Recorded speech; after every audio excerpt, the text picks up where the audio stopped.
আলাইকুম প্রিয় দর্শক, অন্য মঞ্চের আলাপচারিতায় আপনাদের সকলকে আমন্ত্রণ জানাই। আসসালামু আলাইকুম প্রিয় দর্শক, নিশ্চয়ই আপনারা এর মধ্যে সবাই জেনেছেন যে বৈষম্য বিরোধী ছাত্র আন্দোলনের কেন্দ্রীয় কমিটি বাদে সারা দেশের সব ধরনের কমিটি বিলুপ্তি ঘোষণা করা হয়েছে।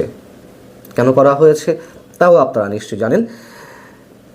এই বৈষম্য বিরোধী ছাত্র আন্দোলনের বিভিন্ন পর্যায়ের নেতাকর্মীরা চাঁদাবাজি থেকে শুরু করে বিভিন্ন ধরনের অপকর্মে যেভাবে লিপ্ত হয়েছিল বা লিপ্ত আছে, একেবারে অনিয়ন্ত্রিত অবস্থায় চলে গেছে, সেটিকে কন্ট্রোল করার জন্য কেন্দ্রীয় কমিটি এই সিদ্ধান্ত নিয়েছে। নিঃসন্দেহে তাদের এই সিদ্ধান্ত আমরা সাধুবাদ জানাতে পারি। কিন্তু একই সঙ্গে তিনটি প্রশ্ন। শুধুমাত্র বিভিন্ন পর্যায়ের কমিটি বিলুপ্ত করেই কি বৈষম্য বিরোধী ছাত্র আন্দোলন বা তাদের যে ফাদার বা মাদার সংগঠন এনসিপিরও বিভিন্ন পর্যায়ের নেতা কর্মীরা রয়েছে তাদেরকে নিয়ন্ত্রণ করা যাবে? 2, এনসিপিও কি বৈষম্য বিরোধী ছাত্র আন্দোলনের মতো নিঃশেষ অবস্থায় যেতে চলেছে? 3, এইগুলোর জন্য দায়ী কারা অথবা কে? 4, কেন বৈষম্য বিরোধী ছাত্র আন্দোলন বা এনসিপির নেতাকর্মীরা এতটা বেপরোয়া হয়ে উঠল এবং উঠছে সারা দেশে? আমরা জানি যে সবশেষ যে ঘটনাটি, রাজধানীর গুলশানে আওয়ামী লীগের একজন কেন্দ্রীয় নেত্রীর বাড়িতে 1 কোটি টাকা চাঁদা দাবি করা হয়েছিল বৈষম্য বিরোধী ছাত্র আন্দোলনের একজন প্রভাবশালী নেতা রিয়াদ সহ তার সাঙ্গপাঙ্গদের মাধ্যমে। 10 লাখ টাকা চাঁদা নেওয়া হয়েছেও এবং আরও 50 লাখ টাকা চাঁদা নিতে তারা একদিন আগে সেখানে গিয়েছিল। পুলিশ হাতে আটক হলো, রিমান্ডে নেওয়া হলো। যাই হোক, এই বিষয়টি নিয়ে তারা অর্থাৎ কেন্দ্রীয় কমিটির জরুরি সংবাদ সম্মেলন ডাকলো, তারা বক্তব্য দিল। মজার বিষয় হচ্ছে এই সংগঠনের যিনি কেন্দ্রীয় সভাপতি রিফাত রশিদ, তিনি তার বক্তব্যে বেশ হাস্যকর কিছু তথ্য তুলে ধরার চেষ্টা করেছেন, উদরপিণ্ডি বুদর ঘাড়ে চাপানোর চেষ্টা করেছেন। যেমন তিনি বলছেন যে বৈষম্য বিরোধী ব্যানারকে পরাজিত রাজনৈতিক শক্তি ও কিছু বিপথগামী ব্যক্তি ব্যবহার করে নিজেদের স্বার্থ সিদ্ধির অপচেষ্টা চালাচ্ছে। এই প্ল্যাটফর্মের ভাবমূর্তি রক্ষায় কঠোর সিদ্ধান্ত নিতে আমরা বাধ্য হয়েছি। বিভিন্ন মহল ও রাজনৈতিক দলগুলোর শেল্টারে অপকর্ম চলছে। জুলাই যোদ্ধাদের কেউ কেউ বিপথগামী হয়েছে। এই মুহূর্তে বিষয়টি ভিজিবলি নিয়ন্ত্রণ করা আমাদের পক্ষে প্রায় অসম্ভব।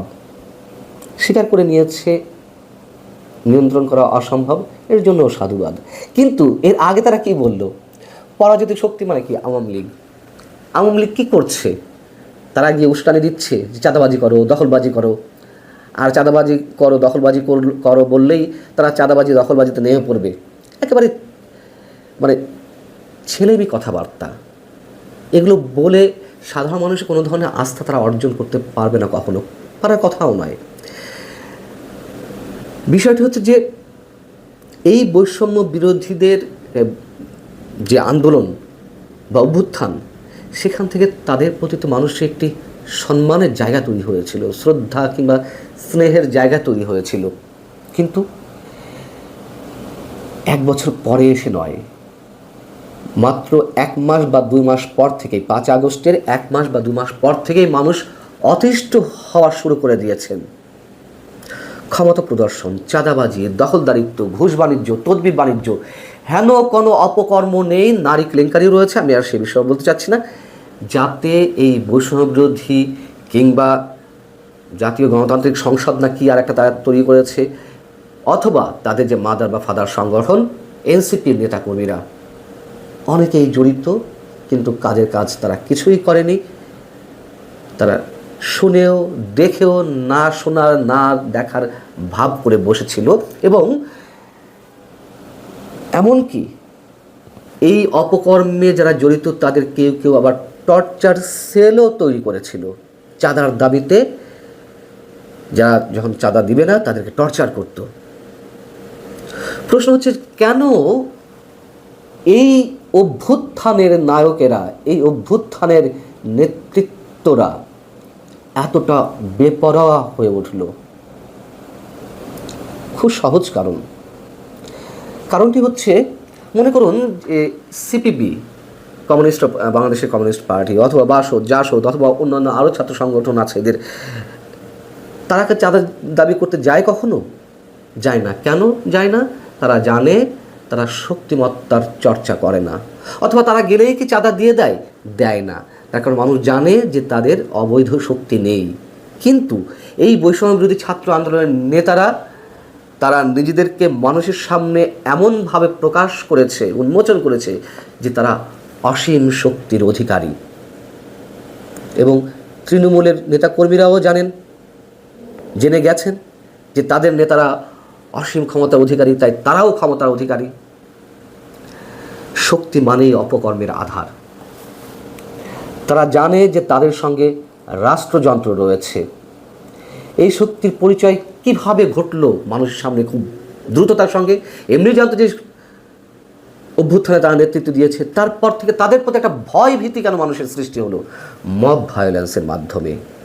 তারা সব ধরনের মব ভায়োলেন্সের নেতৃত্ব দিয়েছে। বিভিন্ন রাজনৈতিক দলের কার্যালয় জ্বালিয়ে পুড়িয়ে দিয়েছে, ভাঙচুর করেছে, বুলডোজার দিয়ে 32 নম্বর থেকে শুরু করে সারা দেশে আওয়ামী লীগের নেতাকর্মীদের বাড়িঘর জ্বালিয়ে দিয়েছে, ভেঙে গুড়িয়ে দিয়েছে। মব হামলার পর যারা আটক হয়েছে কোনো কোনো ক্ষেত্রে তাদেরকে আবার পুলিশের কাছ থেকে ছিনিয়ে আনা হয়েছে। যারা চাঁদাবাজি করতে গিয়ে আটক হয়েছে তাদেরকে ছিনিয়ে আনা হয়েছে। মুক্তিযুদ্ধের মতো আমাদের যে অস্তিত্বের জায়গাটি, সেটিকেও তারা চ্যালেঞ্জ করেছে। গণমাধ্যমের উপর হামলে পড়েছে, সাংবাদিকদের কলম ভেঙে দেওয়ার হুমকি দিয়েছে এনসিপির নেতারা। সিনিয়র রাজনীতিবিদদের সম্মান না করা, এমনভাবে কথা বলা যে তারাই সর্বে সর্বা।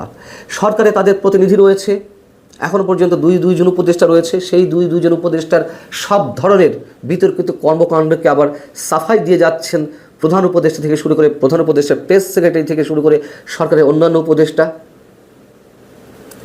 এনসিপির নেতাকর্মীরা এটাও তাদের নেতাকর্মীদের সামনে তুলে ধরেছে যে তাদের কাছে অঢেল অস্ত্রের সম্ভার রয়েছে। এবং তারা এখন বিভিন্ন জায়গায় সভা সমাবেশ করে রাষ্ট্রীয় বিভিন্ন বাহিনীর প্রোটোকল নিয়ে। সেনা সদস্য থেকে শুরু করে পুলিশ সদস্য, নৌবাহিনীর সদস্য, কোস্টগার্ড, র্যাব, এমন কোনো বাহিনী নেই যারা তাদেরকে নিরাপত্তা দেওয়ার জন্য সদা প্রস্তুত নয়। এবং এই যে তারা পুলিশি প্রহরায় বা সেনা সদস্যদের প্রহরায় সমাবেশ করছে গোপালগঞ্জের ঘটনার পরে, তা কিন্তু নয়। তারা আরও অনেক আগে থেকেই 5 আগস্টের পর থেকে যখন পর্যন্ত এনসিপি গঠন হয়নি, তারা বিভিন্ন জায়গায় যাচ্ছিল গণসংযোগের জন্য, রাজনৈতিক দল করার একটি প্রস্তুতির জায়গা থেকে। সেখানেও তারা এই ধরনের পাহারা পেয়েছে। এবং 5 আগস্টের পরবর্তী বাংলাদেশে তারা প্রমাণ করেছে যে তারাই সর্বে সর্বা, তারা যা বলে তাই হয়। যে কোনো দাবি আদায়ে তাদের বিন্দুমাত্র সময় লাগে না। এবার প্রশ্ন হচ্ছে, এনসিপির অবস্থাও কি বৈষম্যবিরোধী ছাত্র আন্দোলনের মতো হবে? আমি অনেকটা নিশ্চিত। এটা ইতিহাস বলে। পৃথিবীর বুকে অতি দানবীয়, অতি বিরাটকায় ডাইনোসরও কিন্তু খুব বেশি দিন টিকে থাকতে পারেনি। এইসব ক্ষমতার প্রদর্শন যারা করেন অতি অল্প সময়ের জন্য, মানে অতি অল্প সময়ের মধ্যে যারা শক্তিমত্তার পরিচয় তুলে ধরে ব্যাপকভাবে, অতি অল্প সময়ের মধ্যেও তারা আবার বিলুপ্তির মধ্যে চলে যায়। প্রশ্ন হচ্ছে, দায়ী তাহলে কারা? 1 নম্বর দায়ী ব্যক্তি হচ্ছেন বর্তমান সরকারের প্রধান উপদেষ্টা ডক্টর মোহাম্মদ ইউনূস। তিনি এই ছাত্রদেরকে তার ক্যাডার বাহিনী হিসেবে ব্যবহার করতে চেয়েছেন এবং তিনি এই ছাত্রদেরকে অভিহিত করেছেন তার নিয়োগকর্তা হিসেবে। জনমানুষের প্রতিনিধিত্ব বা জনমানুষের প্রতিনিধি হয়ে তিনি সরকারে বসেননি, এটি তিনি নিজেই জানিয়েছেন। তার নিয়োগকর্তা ছাত্ররা। সেখান থেকে ছাত্ররা নিজেদেরকে অসীম ক্ষমতার অধিকারী মনে করতে শুরু করলো আরও এক দফায়। এবং 2 নম্বর হচ্ছে, এই ছাত্রদের যে বিপদগামী করে তোলা হচ্ছে তার জন্য দায়ী হচ্ছে ফ্রান্সের মতন কিছু বিদেশি রাষ্ট্র থেকে যারা ওহী নাজিল করছেন নিজেদেরকে ডিপ স্টেটের খেলোয়াড় হিসেবে। এই ছাত্র থেকে শুরু করে সরকারের বিভিন্ন পর্যায়ের উপরে তাদের নানান ধরনের নির্দেশ, অনুরোধ, উপদেশ, পরামর্শ, হুকুম যাই বলে না কেন তারা দিয়ে আসছে এবং সরকার এবং এই ছাত্ররা মন্ত্রমুগ্ধের মতো সেই নির্দেশগুলো পালন করছে দেশ ধ্বংসের খেলায়। আমরা এমনটি চাইনি। বারবার বলি, এই বৈষম্য বিরোধীদের চোখেই এদেশের মানুষের বিশাল একটি অংশ স্বপ্ন দেখতে চেয়েছিল। তাদের সঙ্গে স্রেফ প্রতারণা করা হয়েছে, ভয়ঙ্কর প্রতারণা। এখন এই যে কমিটি বিলুপ্তির বিষয়, এর মধ্য দিয়েই কি তারা আবার মানুষের আস্থা ফিরে পাবে? প্রশ্নই ওঠে না। তাদেরকে প্রকাশ্যে যেসব অভিযোগের কথা বললাম সব কিছুর জন্য দুঃখ প্রকাশ করতে হবে মানুষের সামনে। তাদেরকে সরকারের যেই বিশেষ খেলা, বিশেষ করে মোহাম্মদ ইউনূস সাহেব, তার অভিভাবকত্ব ছাড়তে হবে। বিদেশ থেকে যেসব ওহী নাজিল করা হচ্ছে দেশ ধ্বংসের অংশ হিসেবে, তাদের অভিভাবকত্ব ছাড়তে হবে এবং এনসিপির নেতাদের সাধারণ মানুষের কাতারে অবশ্যই নেমে আসতে হবে। সাধারণ মানুষের মতোই তাদেরকে রাজনীতি করতে হবে। ভালো থাকুন সবাই। আল্লাহ হাফেজ।